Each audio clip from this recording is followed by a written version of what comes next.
Hello everyone, welcome to परीक्षा पंच high impact theme series.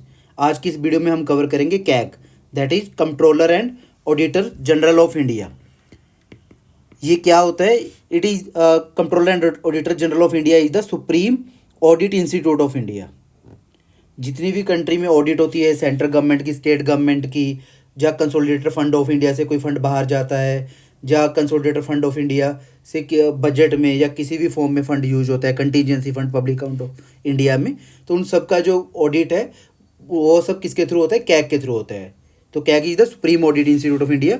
He is also known as friend philosopher and guide of parliament. ये कैसे होता है, ये सारी चीज़ें हम वन बाय वन करके कवर करेंगे।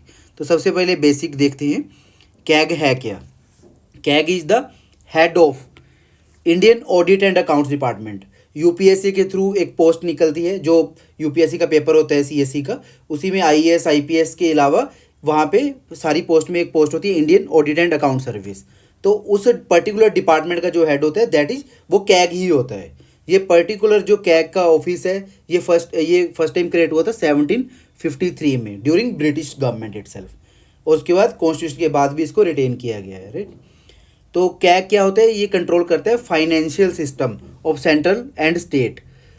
ये इंडियन कॉन्स्टिट्यूशन की वैल्यूज को अपहोल्ड करता है, या इंडियन लॉज को अपहोल्ड करता है, चाहे वो पार्लियामेंट के लॉज हों, इन कंसर्न विद फाइनेंशियल एडमिनिस्ट्रेशन। तो बेसिकली अगर ओवरऑल हम कहें, CAG is the guardian of public पर से, राइट। तो ये याद रखना है आप लोगों को, कैग अगर सिंपल शब्दों में कहा जाए, कैग क्या है? सीए है जो एक गेट कीपर का काम करता है। यहाँ पे मैंने एक रेफरेंस के लिए दिया हुआ है, कैग इज सीए जो गेट कीपर का काम करता है। गेट कीपर कहाँ का? इंडिया की ट्रेजरी का। कोई भी फंड इंडिया की ट्रेजरी से बाहर निकला है, उसका पूरा हिसाब किताब जो मेंटेन करेगा, जो वो ऑडिटर होगा, that is CAG.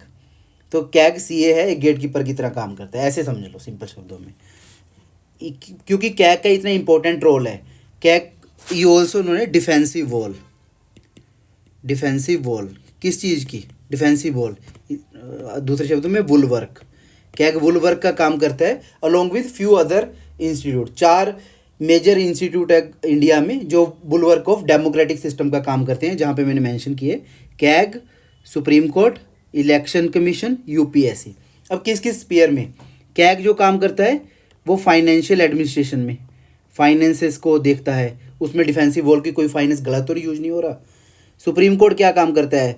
Law and order proper से इम्प्लीमेंट हो रहा है, जितने भी लॉज हैं उसको कोई वायलेट तो नहीं कर रहा। तो कोई भी अपनी फरियाद ले, कोई भी अपना इशू लेके कोर्ट में पहुंचता है। जैसे supreme court is the custodian of constitution या फंडामेंटल राइट। तो ये सारी चीज़ें। सिमिलरली पॉलिटिकल एडमिनिस्ट्रेशन को कि इलेक्शन अच्छे से हो रहे हैं नहीं हो रहे, इलेक्शन कमीशन। देन कि कंट्री में जो रिक्रूटमेंट है वो प्रॉपर हो रहे हैं या नहीं हो रहे, तो UPSC.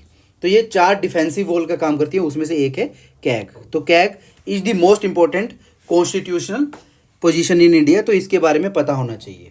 Even doctor BR Ambedkar ji ने भी इसको कहा था कि it is the most important position in Indian government. ठीक है, setup bye constitution of India. अब ये कितनी इंपॉर्टेंट है, और जो अभी हमने बात की गार्जियन ऑफ पब्लिक पर से, आप ये सब न्यूज़ से देख सकते हो। आप लगातार न्यूज़ में कैग के बारे में सुनते होंगे, जैसे surprise CAG audit at Ahmedabad kidney hospital.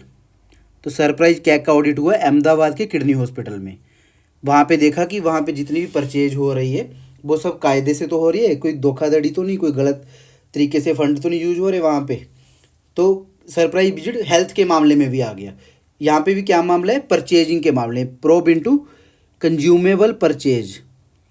यहाँ पे फाइनेंस की बात आ रही है, उसकी ऑडिटिंग की बात हो रही है, कैग ने ऑडिटिंग किया। और एग्जाम्पल देख सकते हो आप, CAG performance audit report on works management in Indian navy. तो डिफेंस में आ गया, देख लो इंडियन नेवी कि वहाँ पे जो परचेजक, वहाँ पे जो जितनी भी मैनेजमेंट हो रही है वहाँ पे फंड का, वहाँ का ऑडिट करना, उसकी ऑडिट रिपोर्ट। सिमिलरली इंडिया में जैसे स्कीम्स इंप्लीमेंट होती है, जैसे दीनदयाल उपाध्याय ग्राम ज्योति योजना, प्रधानमंत्री सहज बिजली हर घर योजना, उसकी ऑडिट रिपोर्ट अगेन कैग बनाता है, कैग ऑडिट रिपोर्ट। और देख सकते हो आप ड्यूटी ड्रॉबैक स्कीम। तो गवर्नमेंट की जितनी भी स्कीम है वहाँ पे क्या खर्चा हुआ, जितने वहाँ पे कोई चीज़ परचेज की गई वो सही तरीके से की गई है या नहीं की गई, उसकी ऑडिट रिपोर्ट देखने का काम किसका है, कैग का। आपको डेली अप्रोक्सीमेटली डेली न्यूज़पेपर में कुछ ना कुछ कैग का मिल जाएगा। कुछ आपके रेफरेंस के लिए मैंने स्निपेट ऐड कर रखे हैं। CAG flags massive delay in Yamuna dam project, तो यमुना रिवर वाले में भी आ गया यमुना डैम प्रोजेक्ट को लेके, ठीक है। Audit report on CPSC, PSU, इन सब की रिपोर्ट भी देखता है, गवर्नमेंट कंपनीज की रिपोर्ट भी देखता है, तो इसका काम हर जगह है।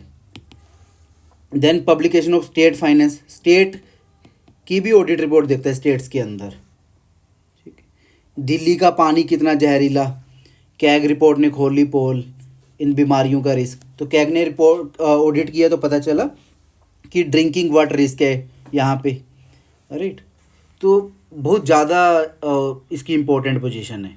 सिमिलरली कैग ने political row over allegation of financial irregularity in Malda flood relief distribution की, यहाँ पे फ्लड रिलीफ डिस्ट्रीब्यूशन जो होनी चाहिए थी प्रॉपरली नहीं हुई है, उसकी रिपोर्ट ने पॉलिटिकल डिबेट वहाँ पे शुरू की। सिमिलरली आपने ये सब सुना होगा 2G स्कैम और पॉलिटिकल स्कैम, जितने भी हैं पॉलिटिकल स्कैम, तो कैग की रिपोर्ट से बाहर आते हैं। कैग की रिपोर्ट बहुत बार आपने सुनी होगी, कैग रिपोर्ट की जो फंड है एमपी लेड स्कीम का, वो प्रॉपरली यूज नहीं हुआ है वहाँ का फंड, अगेन कैग की रिपोर्ट। तो CAG is the most important position, इसलिए यहाँ से क्वेश्चंस भी आते हैं, तो हमें इसके बारे में डिटेल में प्रिपेयर करना रहता है।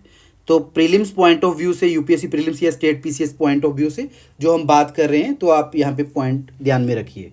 सबसे पहले हम अगेन कॉन्स्टिट्यूशनल बॉडी है तो क्या देखेंगे, कॉन्स्टिट्यूशनल प्रोविजन या लीगल प्रोविजन क्या है, ये कॉन्स्टिट्यूशन के पार्ट 5 में दिया गया है और आर्टिकल नंबर 148 के थ्रू इसकी अपॉइंटमेंट होती है। और उसके बाद आर्टिकल 149, 150, 151, 148 से लेकर 151 जो 4 आर्टिकल हैं, वो मेन आर्टिकल हैं कैग के वर्किंग के रिगार्डिंग, कैग की अपॉइंटमेंट के रिगार्डिंग, कैग के रिमूवल के रिगार्डिंग, कैग की ऑडिट रिपोर्ट्स के रिगार्डिंग। इसको इस्टेब्लिश किया गया था, जो मैंने एक तो ऊपर बताया आपको, और मेनली जो फर्स्ट ऑडिटर जनरल 1858 में किया गया। फर्स्ट ऑडिटर जनरल कौन थे, सर एडवर्ड ड्रमोंड, ठीक है। इंडिपेंडेंस के बाद कॉन्स्टिट्यूशन ऑफ इंडिया में लिखा गया आर्टिकल 48 में इसकी इस्टेब्लिशमेंट के बारे में। तो क्या है, अपने आप में इंडिपेंडेंट ऑफिस है। इसके अंदर वो अपने वेरियस IAAS ऑफिसर्स होते हैं, उसके थ्रू ऑडिट रिपोर्ट्स वगैरह कंडक्ट की जाती हैं। इसकी अपॉइंटमेंट कौन करता है, प्रेसिडेंट ऑफ इंडिया। क्वालिफिकेशन वगैरह क्या है उसके बारे में बहुत ज़्यादा इसमें लिखा नहीं गया, बट जनरली IAS ऑफिसर या IAAS या IAS ऑफिसर, इन ये 2 लोग कैग की पोजीशन को होल्ड करते हैं। देन कौन इसकी कंडीशन ऑफ सर्विस डिटरमाइन करता है, पार्लियामेंट। याद रखिए पिछले केस में कुछ केसेस में हमने पढ़ा था प्रेसिडेंट, लेकिन यहाँ पे याद रखिए पार्लियामेंट ही इसकी कंडीशन ऑफ सर्विस तय करता है। और जो इसके स्टाफ की है, जो कैग के ऑफिस के इसको जो सपोर्टिंग स्टाफ होता है, सारे एम्प्लॉयज़, बाकी एम्प्लॉयज़ होते हैं, डिप्टी वगैरह या कमिश्नर वगैरह, तो वो सब का जो कंडीशन ऑफ सर्विस है वो प्रिस्क्राइब करता है प्रेसिडेंट। लेकिन जो कैग के ऑफिस, कैग की खुद की है, वो कौन करेगी, पार्लियामेंट डिसाइड करती है। टर्म ऑफ ऑफिस की बात करें 6 ईयर या 65, या तो 6 साल या 65 साल की एज पूरी हो जाए, जो पहले हो जाएगी उसके हिसाब से टर्म ऑफ ऑफिस। ये इसके बारे में कि कैग अपने 5 साल 6 साल पूरे होने के बाद क्या वो एलिजिबल है अपॉइंटमेंट के लिए या नहीं, ये एलिजिबल नहीं है, ये याद रखिए, नॉट एलिजिबल, ठीक है। पिछले कुछ केसेस में हमने एलिजिबिलिटी देखी थी, तो ये कैग नॉट एलिजिबल है, ये पॉइंट याद रखना है, ठीक है। यहाँ से हो सकता है क्वेश्चन पूछ ले, CAG is not eligible. Then resignation letter, अगर कैग को रिजाइन करना है ड्यू टू एनी रीजन, तो वो अपना रेजिग्नेशन लेटर प्रेसिडेंट को सबमिट करता है। एंड रिमूवल प्रोसीजर क्या है, इसके रिमूवल प्रोसीजर के रिगार्डिंग प्रॉपर डिटेल दी गई है कि इसका रिमूवल जस्ट लाइक अ जज ऑफ सुप्रीम कोर्ट, ऐसे ही नहीं हटा दोगे आप कैग को, प्लेजर ऑफ प्रेसिडेंट नहीं है, जज ऑफ सुप्रीम कोर्ट की तरह इसको इम्यूनिटी दी गई है कि प्रॉपर इसके लिए रेजोल्यूशन पास करना पड़ेगा अगर इसको हटाना है, दोनों हाउसेस में, पार्लियामेंट के दोनों हाउसेस में, और प्रूव करना पड़ेगा मिसबिहेवियर या इनकैपेसिटी। तो जस्ट लाइक अ सुप्रीम कोर्ट जज, जैसे अभी रिसेंटली आप मिस्टर वर्मा का केस देख ही रहे हो, जस्टिस वर्मा का, तो आज मतलब आज आर्टिकल भी आ रहे हैं उसके लगातार जुडिशियल रिमूवल के रिगार्डिंग। तो जज ऑफ सुप्रीम कोर्ट की तरह रिमूव करना पड़ता है इसको। Then salaries, allowances and pension की अगर बात करें, वो डिटरमाइन करती है पार्लियामेंट। जैसे कंडीशन ऑफ सर्विस कौन डिसाइड कर रहा था? पार्लियामेंट। और पार्लियामेंट ने डिसाइड किया इसकी जो सैलरी होगी सुप्रीम कोर्ट के जज के समान होती है। और जो इसके ऑफिस के एडमिनिस्ट्रेटिव एक्सपेंसेस होते हैं वो सब होते हैं charge upon consolidated fund of India. ये याद रखना है।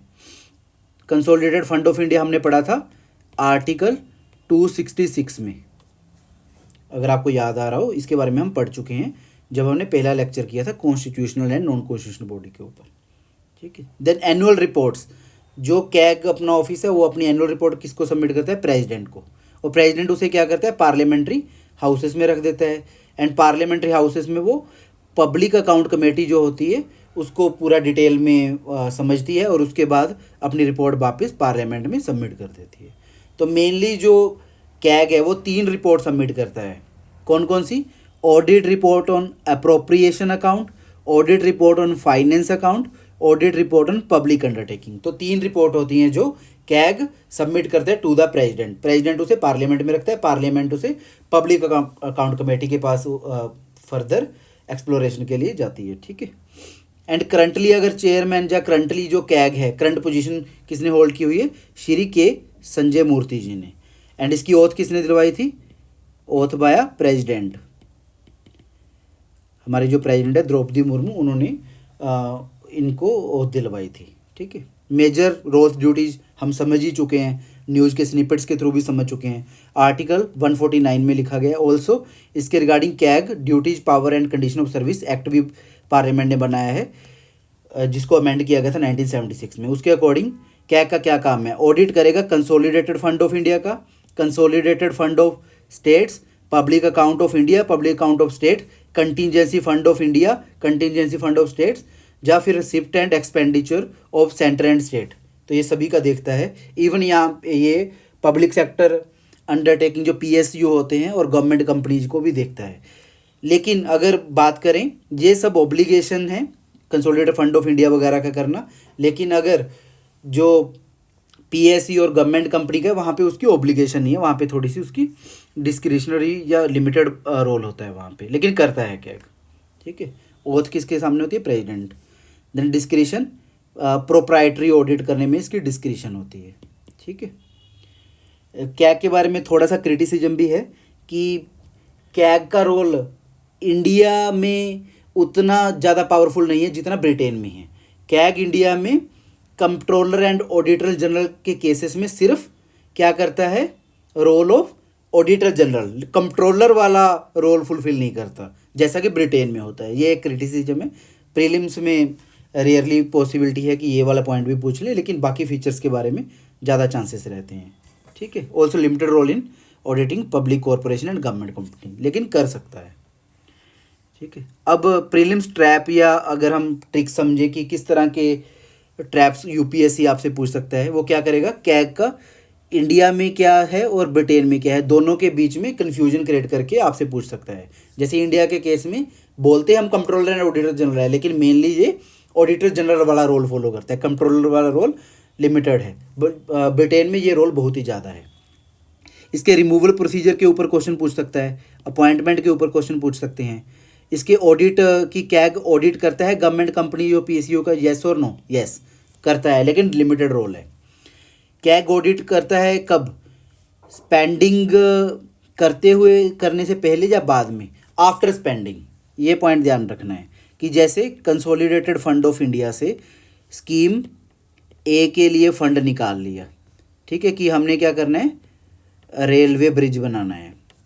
रेलवे ब्रिज के लिए कंसोलिडेटेड फंड ऑफ इंडिया से विदड्रॉ कर लिया, विदड्रॉ तो कर लिया।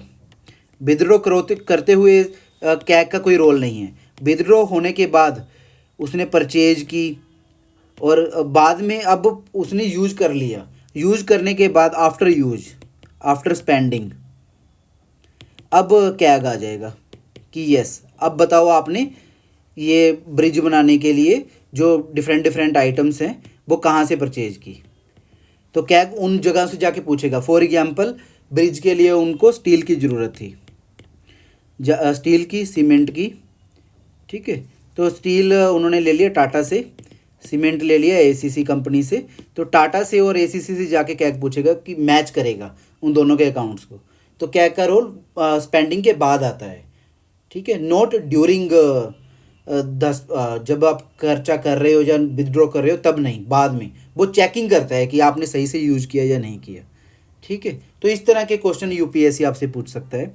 एंड रेफरेंस के लिए मैंने यहाँ पे उसके कॉन्स्टिट्यूशन प्रोविजन यहाँ पे दे भी दिए हैं, जिसको ये पीडीएफ चाहिए हो दे कैन टेक्स्ट अस और they can join our Telegram channel, ठीक है।